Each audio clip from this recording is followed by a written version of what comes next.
في هذا الفيديو سنعرض لكم الثلاثة أهداف التي سجلها عادل بولبينة ضد الاتحاد السعودي اليوم، حيث شهدت القمة إثارة كبيرة انتهت بتفوق واضح في الأداء لصالح فريق الدحيل بنتيجة 4-2، وتألق لافت من بولبينة الذي خطف الأضواء في مواجهة حسام عوار ونجوم الاتحاد، وتحول إلى حديث الجماهير بعد هذا الظهور المذهل. شاهد معنا هاتريك عادل بولبينة.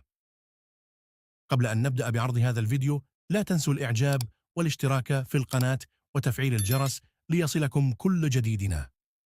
واصل الدولي الجزائري عادل بولبينة خطف الأنظار بعد توقيعه هاتريك عالمي في مباراة فريقه الدحيل القطري أمام نادي الاتحاد السعودي، حيث افتتح باب التسجيل في الدقيقة الخامسة، ثم أضاف الهدف الثاني في الدقيقة 33، قبل أن يختتم ثلاثيته في الدقيقة 53 بعدما تفنن في هز شباك الحارس الصربي بريدراغ رايكوفيتش وسط دهشة نجوم الاتحاد، وعلى رأسهم كريم بنزيما ونغولو كانتي وحسام عوار، ثلاثية خريج أكاديمية بارادو تعكس تطوره اللافت هذا الموسم، وتعد دفعة معنوية قوية قبيل التحاقه بالمنتخب الوطني الرديف المقبل على منافسة كأس العرب 2025. وأصبح أداء بولبينة الكبير حديث الجماهير بعد أن رسخ اسمه ضمن أبرز المتألقين عربيا وآسيويا، كما زاد من التفاؤل حول قدرته على تقديم إضافة قوية للمنتخب الوطني في الاستحقاقات المقبلة،